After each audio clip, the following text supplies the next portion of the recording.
Bismillahirrahmanirrahim. Elhamdülillahi Rabbil alemin. Vessalatu vesselamu ala Rasulina Muhammedin ve ala alihi ve ashabihi ecma'in. Hormatly musulman doganlar, halkymyzyň içinde şeýle gurrunlar köp eşdiyäs. Bir towa gelip, dogry görnüşde islamy amal edip başlasa, hususanam ýaşlardan gyýzýady oglan tapawudy ýok. Namaza başlasa, dinler oglanlar sakal goýberse, gyýma geýse, don geýse, selle geýse, zenanlar hijaba geçse, musulmançylyga görä geýinse, ýa-da dinler doganlarymyz arakly toýlara gitmese, arakly saçakda oturmasa, musulmanlara degişli bolmaýan täze ýyly bayramlary bellemese, gatnaşmasa, käbir kişiler bular dini gaty berip tutýarlar. Bular öte dinler. Bular özüni gaty dine beripdir.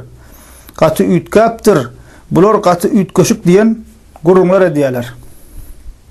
Ýa-da ýaşlardan islama dogry görnüşde amal edip başlasalar, käbirleri ýaş başyna näme gerek? 40-dan soň namaza başlarsyň diýärler. 40'dan sonra namaza başlayanlara da etçeğine edip innem mualla sırap yor diyeler. Zenanlar hicaba geçse, giyin koynak giyse, Türk bolcak bolyar, Arap bolcak bolyar deyip gurrun ediyeler. Emma yarım yalanaç gezip yoranlara musulmançılıktan çıkyan, Türkmançılıktan çıkyan, edep hayadan çıkyan, sen kim bolcak bolyan diyen yok.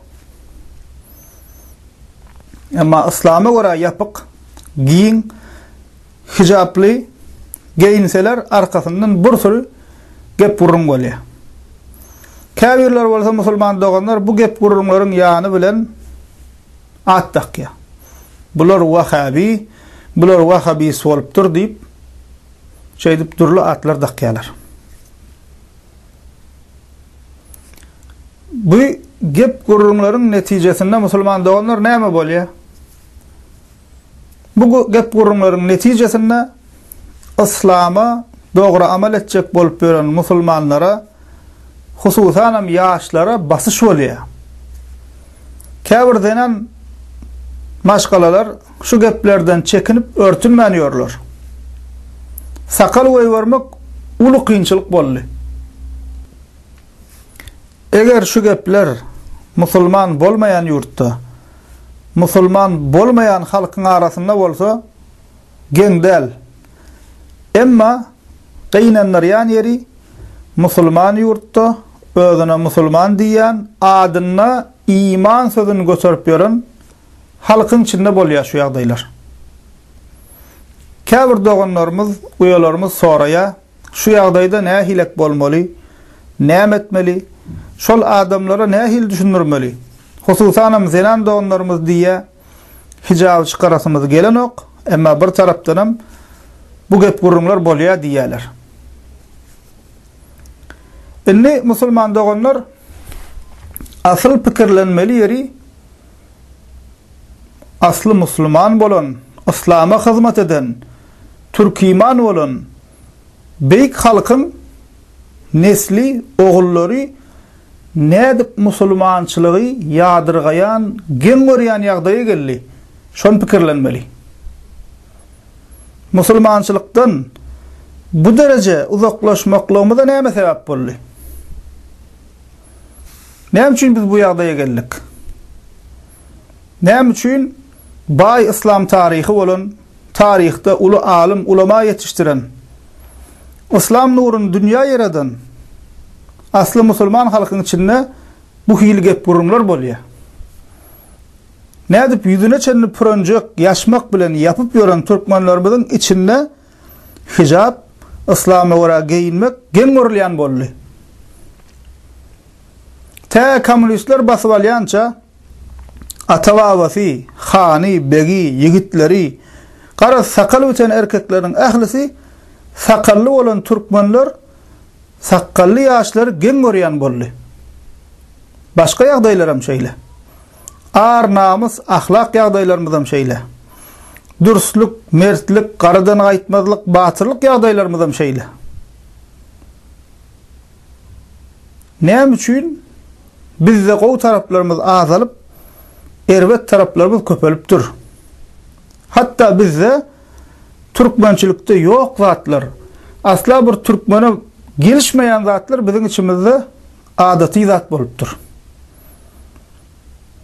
Nädip biziň içimizde islama göre dogry görnüşde amal etmeklik geň görülýän ýagdaýa geldi.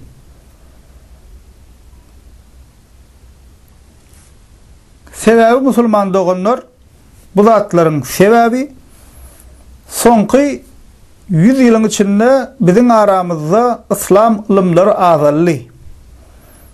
Dini sawatsyzlyk emele geldi. Ýagny İslami doğru dürüst öwrenip bilmedik. Bunun netijesinde musulmançylyga göre doğru görnüşde amal etmekden uzaklaşdyk. Onun ýany bilen musulman doganlar dinine ýok zatlar, bidgatlar, İslama ters düşünjeler, İslama ters inançlar, İslama ters ýörelgeler, türkmençiligimize sığmayan, gelişmeyen zatlar biziň aramyzda ýerleşdi. Din, İslam, şeriat biziň içimizde däp destur ýalak bolup galdy. Hawa dogry musulman doganlar türkmeniň İslama wepalylygyna, türkmeniň Islama bolan söýgüsinde şek şüphe ýok. Allah Taala diýdi, Peygamberimiz Muhammed sallallahu aleyhi ve sellem diýdi diýsen, her näçe günah edip ýörenem bolsa, türkmeniň Islama, Qur'ana, sünnete sile hormaty uludur. Munda şek şüphe ýok musulman doganlar.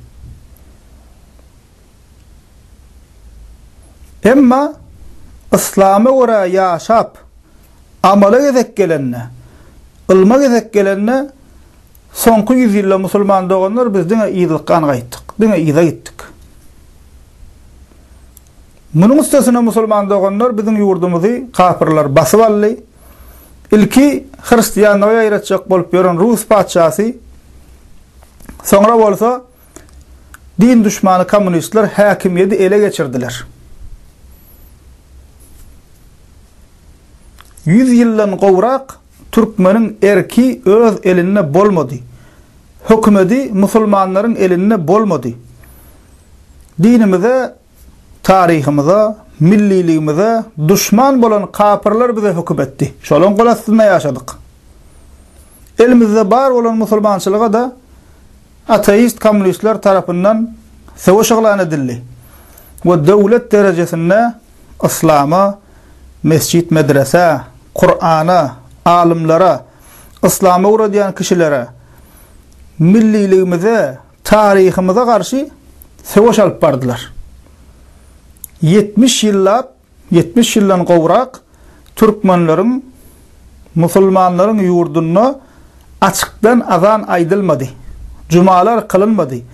İslam'ın şigarları açıktan berca edilmedi. İslam'a doğru eğermek ve İslam'ı yayratmak cinayet kabul edildi. Yüzlerce mescid yıkıldı. Yüzlerce kitaplar yakıldı. Nunglarca ahun mollany okudup bir çukura gömdüler. Bir toporunu zindanlarda çüýretdiler. Bir toporunu sürgün etdiler. Ateist, komünist din düşmanlarının häkimiýeti aslında bir nesil ölüp gitti. Başka bir nesil bolsa bularyň terbiyesi bilen yetişdi. Musulman doganlar, komünistler, İslam'a degişli zatlary ýok etmek bilen çäklenmän gol astynda halklaryň beýnilerini ýumaga başladylar. Näme diýdiler? Din tiriyektir diýdiler. İslami ve musulmanlar garalayan, ahun mollan ýigrenjidip görkezýän kinolar çykardylar, gazet jurnallar çykardylar, hijab ýakmak çärelerini geçirýärdiler.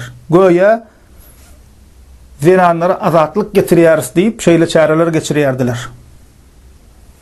Dinsizlik, ateizm, komünizm öwredilip umumyny dinlere we dindarlara garşy näme garalama işleri alyp barýardylar.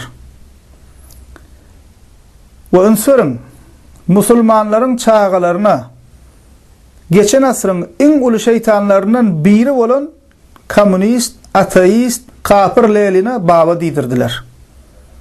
Onun eginneşi Kanhor Stalin'e olsa Atets Narodov, halkların atası didirdiler.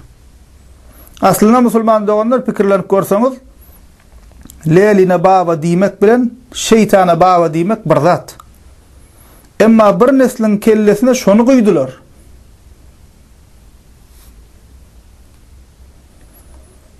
Bular musulman doğanlar dine düşman değil.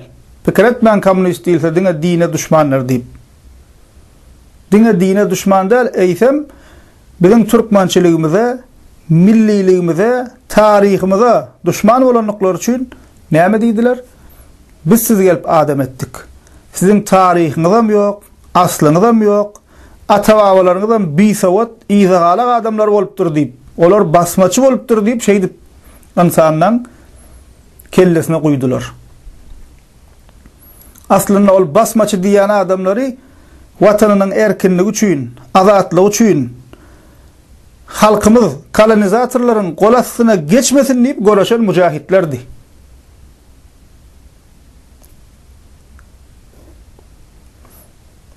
Bizim milliliğimize, tarihimize düşman olanlıklar için, öz başlıklığımıza, kararsızlığımıza düşman olanlıklar için, Türkmenin kararsızlığı için görüşen her kişini yok ettiler, öldürdüler.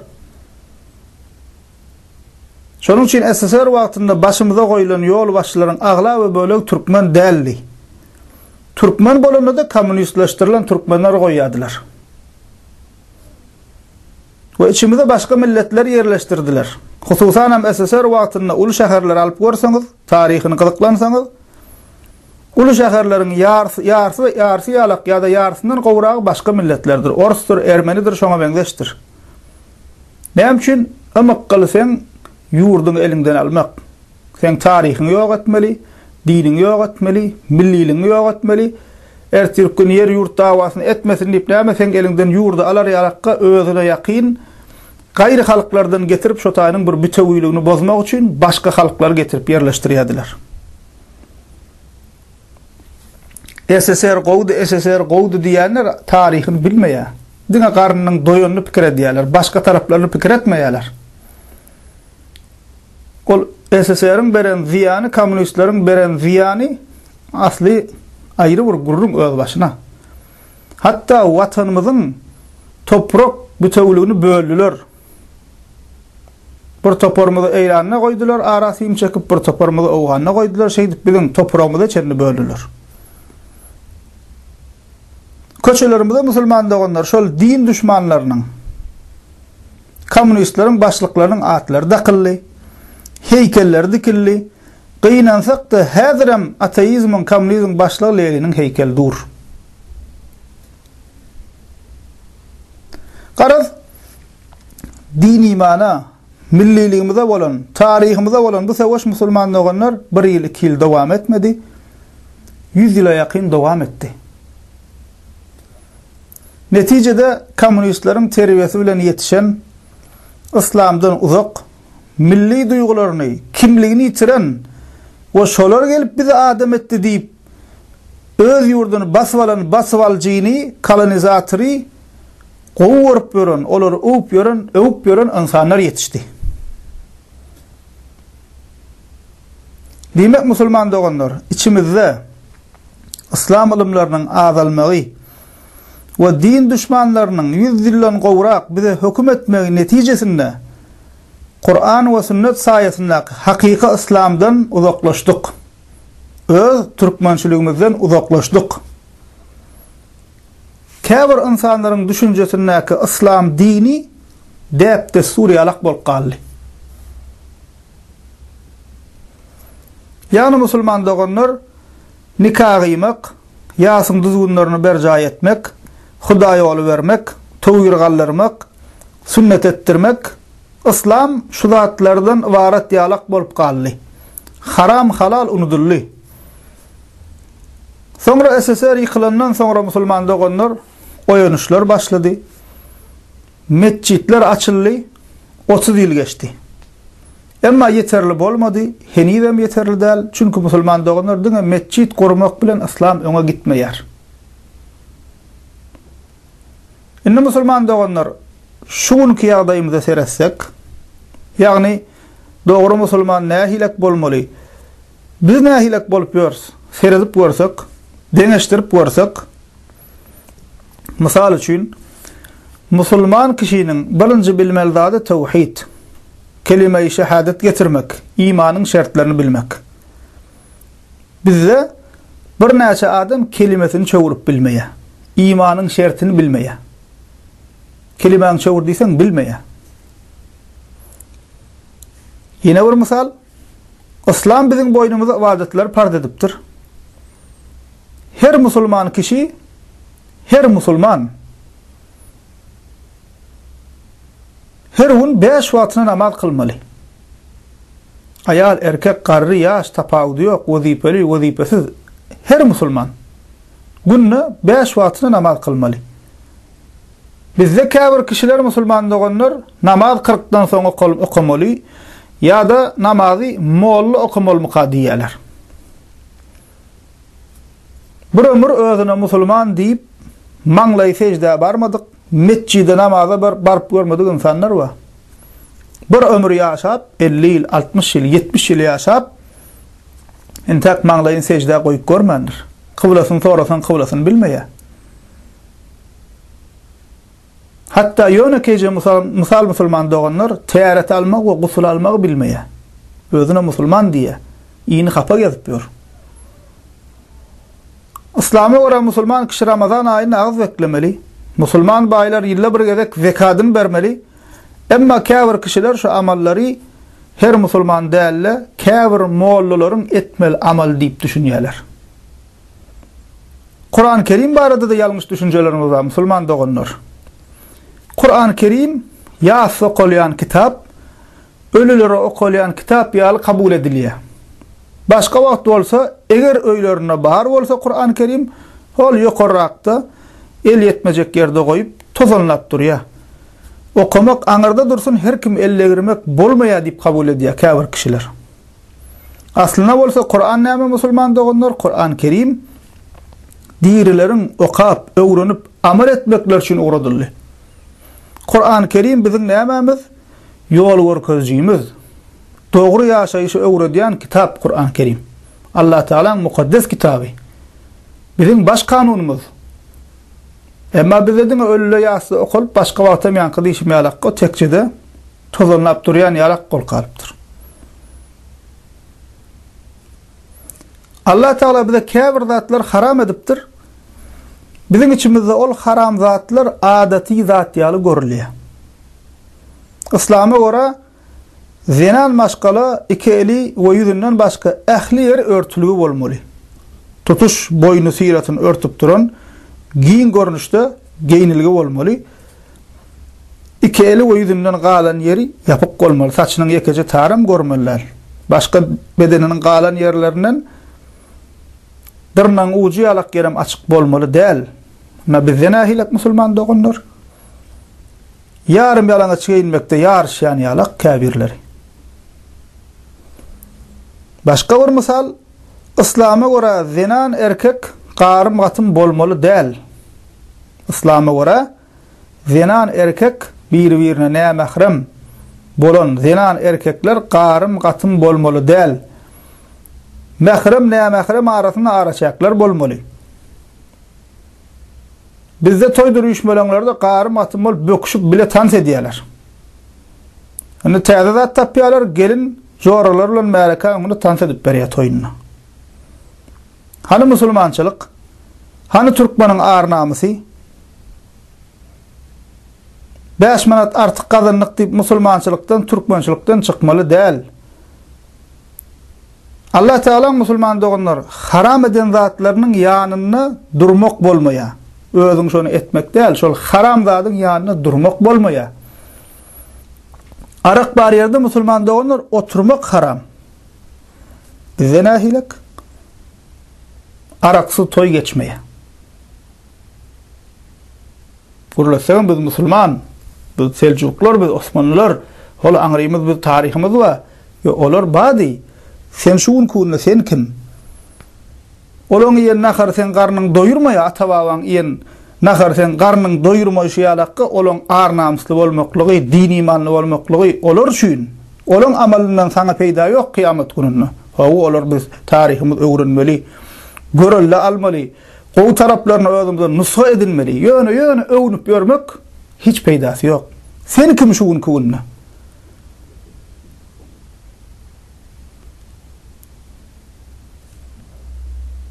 İslam'a göre para verip para almak bolmaya. Arada durmak bolmaya. Bizde para almak adati kazanç hesap edilýär. Para almayan yerine işlemeýärler. Gurulasyň biz musulman. Başka bir misal, İslam'da musulman erkek sakal goýbermeli. Bizde sakal diňe qarra adamlar goýbermeli diýip kabul edýärler. Hatta müftü molla diýip, imam diýip boranam ýalpylap ýör sakaly ýok.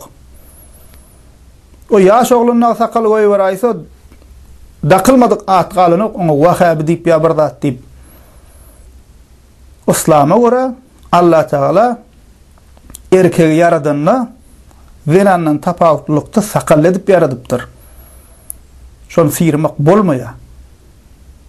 Sakal bitenden goýbermeli. Kaşyň sıyırmak bolmaýşy ýalak, sakalyňam sıyırmak bolmaya. Amma bizde ýanky diýişimiz ýalak uly mesele bolupdyr şu sakal meselesi. Ene musulman doganlar şu ýagdaýda gezip gören köp kişiler var. Özleriniň şu bolup ýörüşlerini musulmançylyk mykady pikir edýärler.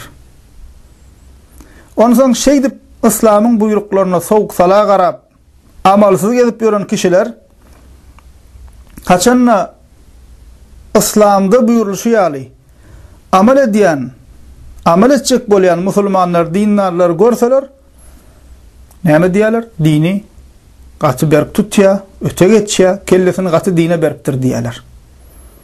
Aslında bolsa dine gaty özüni berýär, dine gaty tutýar diýenleri dine gaty tutmak däl, musulmançylygyň özü şol. İslam'a göre her musulmanyň etmeli amaly şol. İslam musulmanlygyny tutuş bizim ýaşaýyşymyzy öz içine alýar. İslamyň bir tarapyny alyp, bir tarapyny goýup, halanyňa amal edip, nefsine agyr gelenini amal etmän ýören bolsaň, İslam'a dälle öz nefsine, hay-hawasyna gulluk etdiň bolýar. Allah Teala we Peygamberimiz sallallahu aleyhi ve sellem'in tawşyran we buýran zatlaryny, haramy, halalyny özüňe ýol görkezji edinmeýän bolsaň, o zatlar bir gyra goýup öz isleýişiň ýalakda ýaşaýan bolsaň, olary arkaňa atyp öz hay-hawasyny we şeytanyň waswasalaryny özüňe ýol görkezji edindiň bolýar. Allah Teala Kur'an-ı Kerim'de Furkan suresinin 43. ayetinde öz nefsini, hay-hawasyny Huday edinenleri, ilah edinenlerden haber berýär. Erayte men ittehaza ilahahu hawa, öz nefsini, hay-hawasyny, isleglerini ilah Huday edineni görmedinmi diye. Yani ol kişiler nefsine, hay-hawasyna göre ýaşaýarlar. Halala harama göre, İslam'a göre däl, hakikate göre däl. Başka yerde Allah Teala Kur'an-ı Kerim'de Bakara suresinin 208. ayetinde İslam'ı dolu ve doğru eýermeklik buyuruyor. Ya eyyuhellezine amenu dhulu fissilmi kaffe ve la tettebi'u hutuvati'ş-şeytan innehu lekum aduvun mubin. Ey iman edenler, ey Allah ananım diyenler, Peygambere ananım diyenler, özüne biz musulman deyip gezip görenler, İslam'ı doğruluğuna girin ve şeytanın izine eýermäň, şeytanın izine düşmäň. Hakikatdanam ol siz üçin açık düşmandır diýär Allah Teala. Demek musulman olanlar aslında mesele dini katı tutyanlar bilen katı tutmayanların gurrunu däl eken. Bir tarapda İslami doğru bilmeýänligi üçin İslama amal etmän ýören, ibadetlerini berja etmän ýören, yarım ýalta amal edip ýa-da sowuk sala garap ähmiýet bermän gezip gören musulman doganlarymyz bar. Başka tarapda bolsa başarandan İslamyň buyruklaryny dolu berja etmäge çalışýan musulman doganlarymyz bar. Ondan şol birinjiler, ikinjiler görenler öz bolup görüşlerini musulmançylyk diýip gezip görenler bar, yarım ýalta amal edip ýa-da hiç amal etmän, ähmiýet bermän. Ol dogry amal etmäge çalışýanlary görýärdi, näme diýe bular gaty dinler diýip. Asliyetinde gaty dinlerlik däl, her bir musulmanyň aýal erkek uly kiçi etmeli amallary şol. Adaty bir musulmanyň amaly ol. Ene musulmanlar tapawut şunna. Indi şu hili gep burunlara duçar bolýan musulman doganlarymyz näme etmeli, nähilek bolmaly? Birinjisi musulman doganlar diýdik asliyetinde şu ýagdaýa gelmegimiziň sebebi nämede? Din ilminiň içimizde azalmagynyň netijesinde bolýar. Ilmiň azalmagynyň netijesinde bolýar. Demek birinji etmeli işimiz musulman doganlar dinimizi Kur'an we sünnet esasynda, ähli sünnet akidesi esasynda öwrenmäge dowam etmeli. Başarsaň özüňe akidesi gowy ustaz tapyp şondan ders almaly. Başarmasaň peýdaly kitaplar tapyp şolar okumaly, peýdaly wagtlar dinlemeli. Dama köl bolar diýe turupman. Öwreni bermeli başladan. Sallançakdan kabir etjände musulman ilim öwrenmeli. Demek nämeken birinji etmeli işimiz musulman doganlar dinimizi öwrenmeli. Kur'an we sünnet esasynda delilleri bilen, ol hekayelerle, mışmışlarla, bidgatlarla o hile İslam bolmaýa. Ol birinin öz toslap tapan zady bilen ol hile İslam bolmaýa. Kur'an we sünnet esasynda, ähli sünnet akidesi esasynda, dört mezhebimiziň goýan ýol ýörelgesi esasynda din ilmini öwrenmeli, öwrenmäge dowam etmeli. Bu birinjisi. İkincisi musulman doganlar şol öwrenen ilmimize başaranmazdan amal etmäge çalışmaly. Çünkü amal ilmiň meýwesi. Ilim öwrenmekden maksat amal etmek. Ýöne bilip goýmak bolsa ol kıyamet günü sana karşı delil boljak ol bilen zatlarymyz. Eger amal etmesek. Şonuň üçin ikinjisi näme musulman doganlar öwrenen ilmimize başaranmazdan amal etmeli. Üçüncü etmeli işimiz musulman doganlar ilim öwrenmeklige dowam edýäs. İkincisi şol öwrenen zatlarymyza amal etmäge dyrjaşmaly. Üçüncüsi näme? Ana şol amal eden zatlarymyzy, öwrenen zatlarymyzy bilmeýän doganlarymyza ýetirmeli. Dawat etmeli. Farzlary, sünnetleri, tevhid, iman, imanyň esaslary, şunu bilmeýän doganlarymyza ýetirmeli.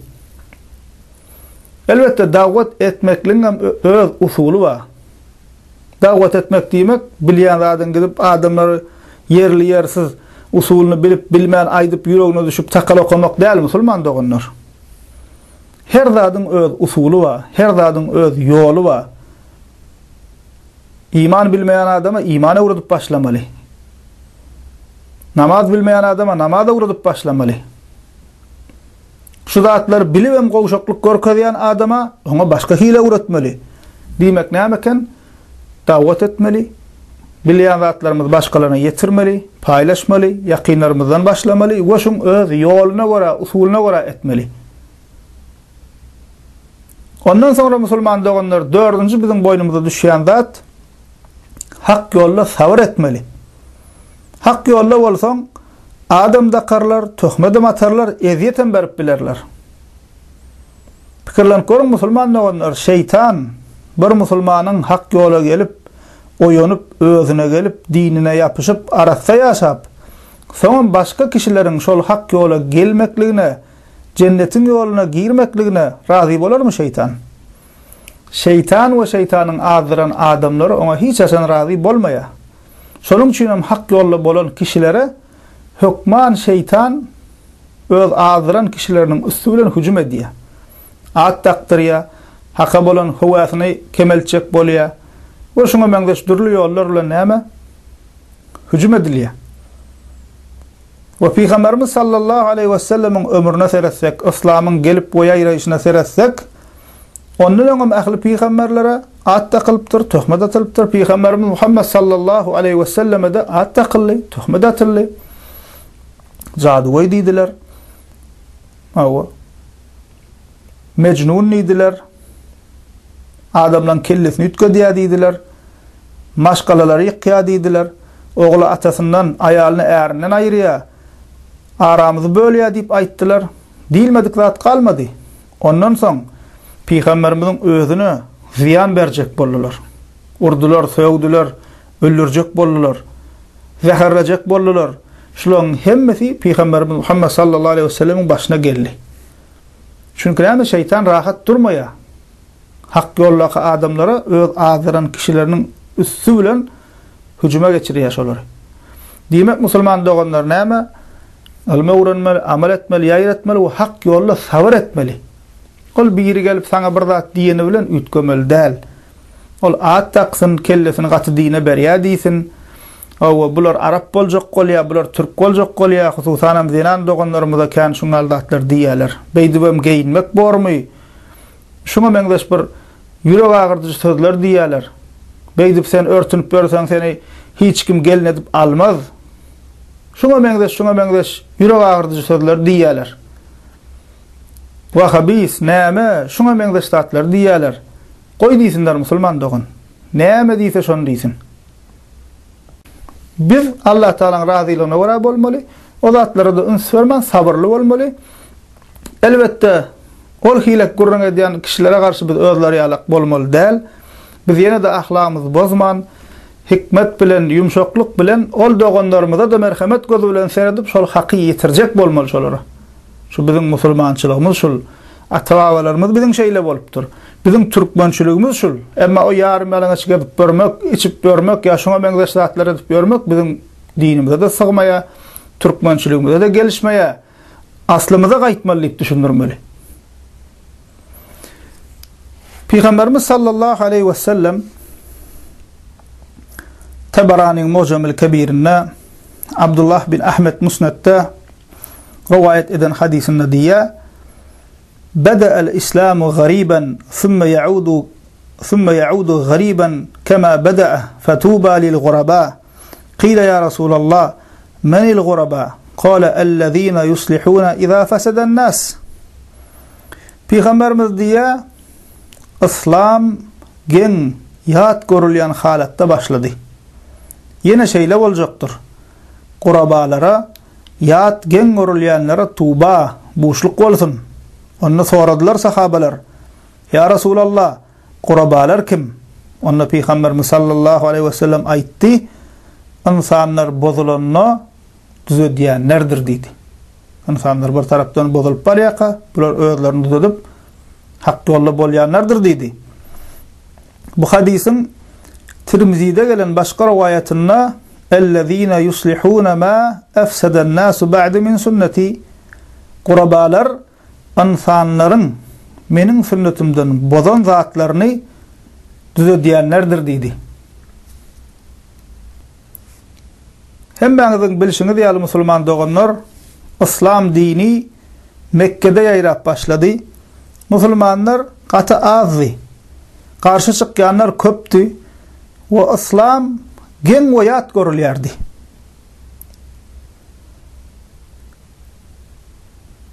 Yine şeýle ýagdaýa gelir diýe hadiste.